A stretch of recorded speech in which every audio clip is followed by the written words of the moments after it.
তো সাতক্ষীরা জেলার আম সংগ্রহের আজকের যে শুভ উদ্বোধনী দিনে উপস্থিত আছেন আমাদের কৃষি বিভাগের কর্মকর্তাবৃন্দ, উপস্থিত আছেন আমাদের এই আমের সাথে সম্পৃক্ত যে কৃষক ভাইরা,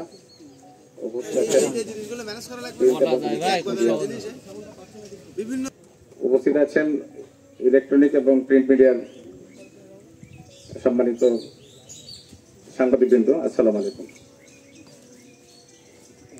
তো এটা খুবই গর্বের বিষয় সাতক্ষীরাবাসীর জন্য। সাতক্ষীরা থেকেই প্রথম আমের সংগ্রহ সেটা শুরু হয় এবং দেশের মানুষ এই সাতক্ষীরার আম খেয়ে প্রথম তাদের এই জ্যৈষ্ঠের যে আম খাওয়া শুরু করে।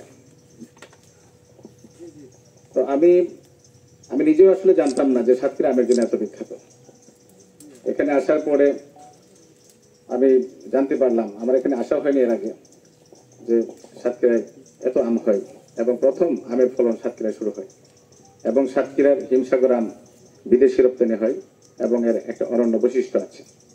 তা আমরা নর্মালি জানতাম যে আম বলতে রাজশাহী, চাপাই ওই অঞ্চলটাকে বোঝায়। তো এটা কেন আসলে মার্কেট পাইনি বা এটা ফলাও হয়নি, এটা আমার কাছে একটা প্রশ্ন। তো সাতক্ষীরা সত্যি যে অনন্য একটা জেলা, দক্ষিণ পশ্চিমাঞ্চলীয় সীমান্তবর্তী উপকূলবর্তী একটা জেলা এবং এটা যে প্রকৃতির একটা উর্বর একটা ভূমি, এটা সাতক্ষীরা না আসলে আসলে কেউ বুঝতে পারবে না। এখানে যেমন আম হয়, এখানে বড়ই হয়, এখানে পেয়ারা হয়, নানা রকমের ফসলের ফল ফসলের এখানে সয়লাভ। কিন্তু সাতক্ষীরার চিংড়ি, এটা অনেকেই জানে না যে এত চিংড়ি সাতক্ষীরা উৎপন্ন হয়, প্রায় 10,000 মেট্রিক টন প্রতি বছর চিংড়ি উৎপাদন হয়। সাতক্ষীরায় আপনার এই কাঁকড়া, এটা হয়তো অনেকেই জানে না যে সাতক্ষীরার কাঁকড়া আপনার বিদেশে রপ্তানি হচ্ছে, প্রচুর পরিমাণ কাঁকড়া আপনার উৎপাদন হচ্ছে। আপনার সাতক্ষীরার সবচেয়ে অনন্য বৈশিষ্ট্য হচ্ছে সুন্দরবন, একটা অপার সুন্দর যে লীলাভূমি, তাই না? আপনার যদি এখানে মনে হয় যে সুন্দরবন স্বয়ং সৃষ্টিকর্তা তার নিজস্ব ভাবে একটা তার সৃষ্টি যত্ন করে এখানে এসে প্রতিস্থাপন করেছেন। তো এই হলো সাতক্ষীরার আসলে বৈশিষ্ট্য। তো এইগুলি আসলে আমাদের বাংলাদেশের গর্ব, এটা সাতক্ষীরা। কারণ প্রত্যেকটা জেলায় আমি মনে করি যে কিছু কিছু বৈশিষ্ট্য আছে। তো সাতক্ষীরা একটা অরণ্য বৈশিষ্ট্য অধিকারী একটি জেলা। এখানে কৃষিদের সঙ্গে সম্পূর্ণ।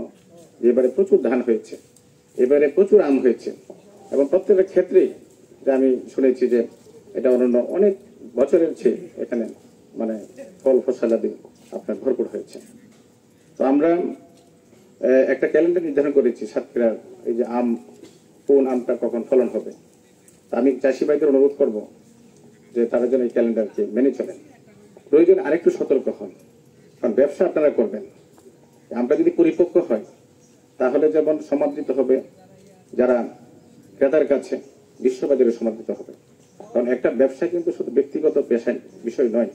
আমাদের কৃষি অফিসার বলেছেন যে আমাদের এই আমের যে রপ্তানি নষ্ট হয়েছে মূলত আমাদের অপরিণামদর্শিতার জন্য, যে আমরা অল্পতে লাভ করার চেষ্টা করি কিন্তু আলটিমেটলি কিন্তু এটা দেশের ক্ষতি হয়। তা আমরা যদি সেটা যত্নশীল হই, এটা এবারে না, কারণ ব্যবসা শুধু ব্যক্তির লাভ না, এটা কিন্তু জাতীয় একটা ব্যাপার। কিন্তু একটা আজকে আমাদের দেশে কিন্তু অনেক কিছু কিন্তু আমরা কিন্তু লস খাচ্ছি বিশ্ববাজারে, কারণ আমরা কিন্তু নিজেরা খুব দ্রুত লাভ করতে গিয়ে, যেমন চিংড়ির ক্ষেত্রে আমরা জেলে দিচ্ছি করে আন্তর্জাতিক মার খাচ্ছি, এটা কিন্তু পৃথিবীর কোথাও নেই। কিন্তু আমি ব্যবসায়ী ব্যক্তিগত পক্ষ থেকে যে আমরা পালন করি, আমি বিশ্বাস করি যে আমাদের যারা বড় বড় কৃষক আছেন তার এক্ষেত্রে খুবই সচেতন। আমি শুনেছি যে তারা কিন্তু ভালো করে জানেন, বুঝেন যে আমরা আসলে ম্যাচিউর হয়েছে কিনা, এটা এখন পাড়ার উপযোগী হয়েছে কিনা, এটা আসলে পরিপক্ক হয়েছে কিনা, যাতে করে ওই আমটা মানুষজন খেয়ে বাজারে ক্রেতারা খেয়ে তারা যেন সন্তুষ্ট হয় এবং আস্থা অর্জন করতে পারে। আমি আপনাদেরকে বিনীতভাবে অনুরোধ করছি, আজকে হয়তো এই টিভি চ্যানেলে এখানে হয়তো এর মাধ্যমে আপনারা হয়তো নিউজটা আপনারা পাচ্ছেন।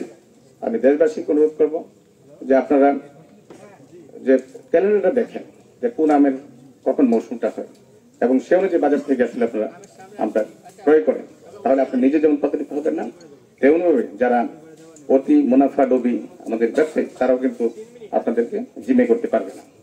বাগান এত চমৎকার চমৎকার করে আম ঝুলছে গাছের মধ্যে, তো সেই আমটাকে তো সংরক্ষণ করা আসলে জরুরি।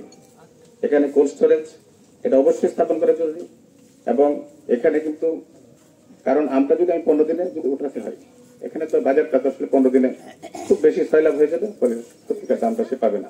যদি কোল্ড স্টোরেজে সংরক্ষণ করা যায় তাহলে ধীরে ধীরে আমটা বাজার হলে কৃষক প্রকৃত আমকে জাতীয় ফসল করা যায় কিনা, ফল করা যায় কিনা, এটা আসলে চিন্তা ভাবনার বিষয়, তাই না?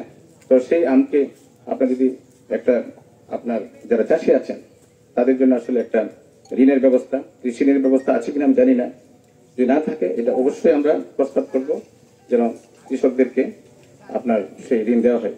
কারণ আমরা জেলা কৃষি ঋণ কমিটি আছে, আমি সেই কমিটির সভাপতি, তো সেখানে দেখা যায় অনেক ব্যাংক তাদের ঋণের টাকা বিতরণের জায়গা পাচ্ছে না।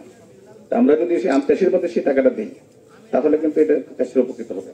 কারণ মধ্যস্বত্বভোগী কিন্তু একটা মারাত্মক একটা শব্দ, তাই না? কারণ আমরা কিন্তু আসলে মানুষ রূপী অমানুষ হয়ে যাই, যে আমরা কত বেশি মানুষকে জিম্মি করতে পারি। আমরা কিন্তু আমরা নিজের আখেরাতের